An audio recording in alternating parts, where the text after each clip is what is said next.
Hello बच्चों, good morning. क्या यह संभव है कि किसी क्षेत्र में प्रचुर मात्रा में जल संसाधन होने के बावजूद भी वहाँ जल की दुर्लभता हो? कह रहा है कि कहीं पर या किसी क्षेत्र में जल की मात्रा अधिक है फिर भी वहाँ पर दुर्लभता है, क्यों? हमारे कई शहर इसके उदाहरण हैं। यह देखिए, शहरों में जो है पीने योग्य पानी नहीं मिल पा रहा है, सप्लाई वाला पानी पीने को मिल पा रहा है, या कहीं कहीं पर वाटर लेवल बहुत नीचे, भूमिगत जल जो है बहुत नीचे, इसलिए वहाँ पीने योग्य पानी नहीं है। हमारे कई सारे इसके उदाहरण आता है। जल दुर्लभता अधिक और बढ़ती जनसंख्या और उसके परिणाम स्वरूप जल की बढ़ती मांग और उसके असमान वितरण का परिणाम हो सकता है। जल अधिक जनसंख्या के लिए घरेलू उपयोग में नहीं बल्कि अधिक अनाज उगाने के लिए भी चाहिए। यहाँ पर सिर्फ पीने के लिए, खाना बनाने के लिए या कपड़ा धुलने के लिए नहीं, पानी की जो आवश्यकता होती है अधिकतर कृषि कार्य के लिए, फसलों के उत्पादन के लिए, उसकी सिंचाई के लिए किया जाता है। अतः अनाज का उत्पादन बढ़ाने के लिए जल संसाधनों का शोषण करके ही सिंचित क्षेत्र बढ़ाया जा सकता है और शुष्क ऋतु में भी खेती की जा सकती है। जैसे देखिए, जहाँ पर सिंचाई के साधन हैं वहाँ पर कृषि कार्य अच्छे से किए जाते हैं, लेकिन जहाँ पर सिंचाई के साधन नहीं वहाँ पर नहीं हो पाते हैं। एक छोटा सा उदाहरण आपको बता रहे हैं। जैसे हम लोग यहाँ देखिए, गेहूँ का फसल जब कट जाएगा, जब तक बारिश नहीं होगा तब तक यहाँ पर कोई फसल नहीं उगा सकते हैं। लेकिन जिसके पास सिंचाई के साधन हैं, वो हरी सब्जी है या मक्का है, उसकी खेती करते हैं, खरबूज तरबूज की खेती करते हैं और सब्जियों की खेती करते हैं, तो उससे उत्पादन करते हैं। लेकिन जिसके पास सिंचाई का साधन नहीं हो, नहीं कर पाते हैं, खेत पड़ा रहता है, जब बारिश शुरू होता है तो धान की रोपाई करते हैं। सिंचित कृषि में जल का सबसे ज़्यादा उपयोग होता है। कृषि तकनीकों तथा सूखा प्रतिरोधी फसलों के विकास द्वारा अब कृषि क्षेत्र में क्रांति लाने की आवश्यकता है। यानी जब तक सिंचाई के साधन नहीं होंगे तब तक आप कृषि में क्रांति नहीं ला सकते हैं। कह रहा, आपने टेलीविजन विज्ञापनों में देखा होगा, बहुत से किसानों के खेतों में अपने निजी कुएं, नलकूप जिनमें सिंचाई करने के उत्पादन बढ़ा रहे हैं। परंतु आपने सोचा कि इसका परिणाम क्या हो सकता है? इसके कारण भूमि जल स्तर नीचे गिर सकता है और लोगों के लिए जल की उपलब्धता में कमी हो सकती है और भोजन सुरक्षा खतरे में पड़ सकती है।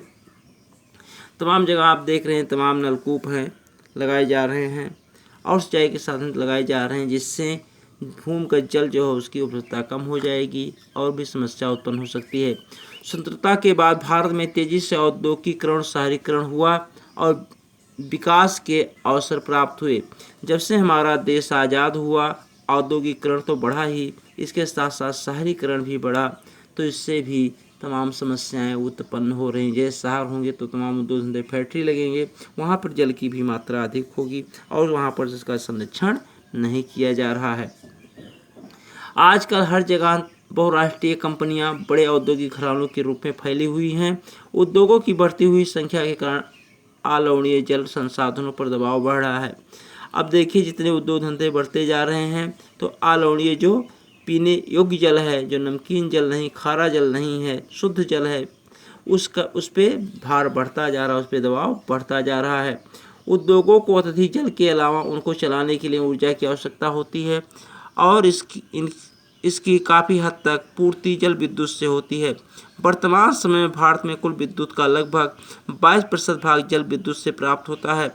यानी जो हमारे यहाँ जल विद्युत का उत्पादन होता है, 22% जल से ही उत्पादन किया जाता है। इसके अलावा शहरों की बढ़ती संख्या और जनसंख्या तथा शहरी जीवन शैली के कारण न केवल जल और ऊर्जा की आवश्यकता में बढ़ोतरी हुई है। यहाँ पर देखिए, शहरीकरण हुआ है, जनसंख्या बढ़ी है, उससे भी जल पे दबाव बढ़ा है, यानी जल का उपयोग अधिक हुआ है। अपितु इससे संबंधित समस्याएं और गहरी हुई। यदि आप शहरी आवास समितियों या कॉलोनियों पर नज़र डालें तो आप पाएंगे कि उनके अंदर जल पूर्ति के लिए नलकूप स्थापित किए गए हैं। इसमें कोई आश्चर्य नहीं कि शहरों में जल संसाधनों का शोषण हो रहा है और इनकी कमी होती जा रही है। शहरों में जल का ज़्यादा दुरुपयोग हो रहा है क्योंकि जनसंख्या वहाँ पर अधिक है और इस पर कोई अभी विकल्प नहीं बनाया गया, ना उसका कोई संरक्षण किया जा रहा है। अब तक हमने जल दुर्लभता के मात्रात्मक पहलू की बात की है और हम ऐसी स्थिति के बारे में विचार करें जहां लोगों की आवश्यकता के लिए काफ़ी जल संसाधन है परंतु फिर भी इन क्षेत्रों में जल की दुर्लभता है। कुछ जगह जल तो बहुत अधिक मात्रा में है, लेकिन इनके लिए दुर्लभ, क्योंकि उसका उपयोग नहीं कर पा रहे हैं। क्यों नहीं उपयोग कर पा रहे हैं? क्योंकि उनके पास संसाधन नहीं। जैसे मान लीजिए आपके यहाँ पानी की तो मात्रा है, जल की मात्रा है, लेकिन आपके पास सिंचाई के साधन नहीं, जैसे बोरिंग नहीं, मशीन नहीं है, तो आप उसका उपयोग कैसे कर पाएंगे? यह दुर्लभता जल की खराब गुणवत्ता के कारण हो सकती है। पिछले कुछ वर्षों में चिंता का विषय बनता जा रहा है। लोगों की आवश्यकता के लिए प्रचुर मात्रा में जल उपलब्ध होने के बावजूद यह घरेलू और औद्योगिक अपशिष्टों, रसायनों, कीटनाशकों, कृषि में प्रयुक्त उर्वरकों द्वारा प्रदूषित है और मानव उपयोग के लिए खतरनाक है।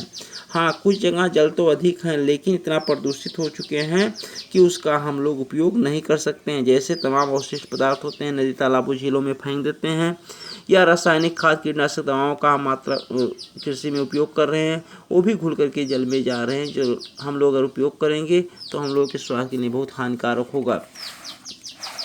कह रहा अगला क्या?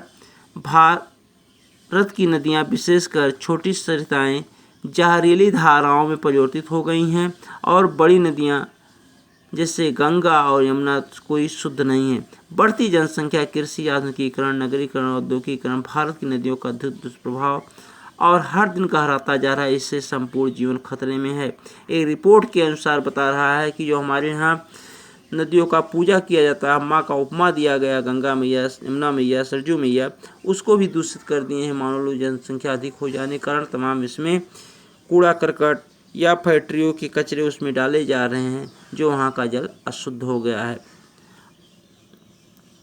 आपने अनुभव कर लिया होगा कि समय की मांग है कि हम अपने जल संसाधनों का संरक्षण और प्रबंधन करें, स्वयं को स्वास्थ्य संबंधी खतरों से बचाएं, खाद्यान्न सुरक्षा, अपनी आजीविका और उत्पादन क्रियाओं की निरंतरता को सुनिश्चित करें और हमारे प्राकृतिक प्रतंत्रों को नियंत्रित होने से बचाएं। यहाँ पर हम लोगों को स्वयं इसका सुरक्षा करना पड़ेगा। जब तक हम लोग इसका सुरक्षा नहीं करेंगे तो कुछ नहीं, इसलिए सबको जागरूक होना पड़ेगा, इसका एक प्रबंधन बनाना पड़ेगा, इसका संरक्षण करना पड़ेगा, जिससे हम लोगों को समस्याएं उत्पन्न ना हो और इससे पारिस्थितिकी संकट भी नहीं होगी। नहीं, इसमें तमाम ऐसे जलीय जीव हैं जो नष्ट होते जा रहे हैं, हमारे वातावरण के लिए, पर्यावरण के लिए बहुत अच्छे हैं। आपने दिन प्रतिदिन के अनुभव के आधार पर जल संरक्षण के लिए संक्षिप्त प्रस्ताव लिखें। धन्यवाद और कल